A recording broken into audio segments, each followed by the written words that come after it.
মানুষ হাটে সংঘর্ষের উপরে ভর করে। পা আর মাটির মাঝে যদি কোনো প্রতিরোধ না থাকতো, আমরা এগুতে পারতাম না, শুধু পিছলে পড়তাম। অর্থাৎ বাধাই আমাদের সামনে নিয়ে যায়, প্রতিকূলতাই আমাদের এগোনোর বিজ্ঞান।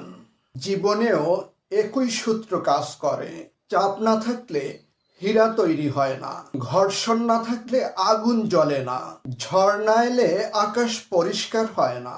মনোবিজ্ঞানে একটি ধারণা আছে বারবার মুখোমুখি হওয়ার প্রভাব। যে কষ্টের মুখোমুখি আমরা বারবার হই, এক সময় সেটাই আমাদের কাছে স্বাভাবিক হয়ে যায়। প্রথমে সমস্যা ভয় দেখায়, তারপর বিরক্ত করে, তারপর চ্যালেঞ্জ হয়, শেষে সেটাই হয়ে যায় শক্তি। দেখবেন যে মানুষ কখনো ঝামেলায় পড়েনি সে ছোট সমস্যাকেও পাহাড় ভাবে, আর যে প্রতিদিন প্রতিকূলতার মধ্যে লড়ে সে পাহাড়কেও রাস্তা বানিয়ে ফেলে। তাহলে আমরা কেন ঝামেলা এড়িয়ে চলি? কারণ আমরা ফল চাই কিন্তু ঘর্ষণ চাই না।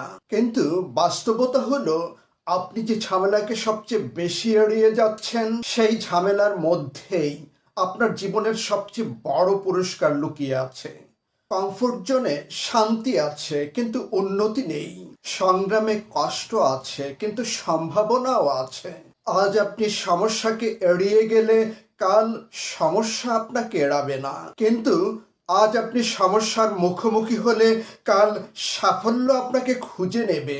ঘর্ষণ ছাড়া হাঁটা যায় না, সংগ্রাম ছাড়া বড় হওয়া যায় না। তাই ঝামেলাকে অভিশাপ ভাববেন না, একে ভাবুন আপনার লুকানো প্রশিক্ষণ। কারণ যে মানুষ প্রতিকূলতাকে স্বাভাবিক বানিয়ে ফেলে তার কাছে অসম্ভব শব্দটা ধীরে ধীরে অর্থ হারিয়ে ফেলে।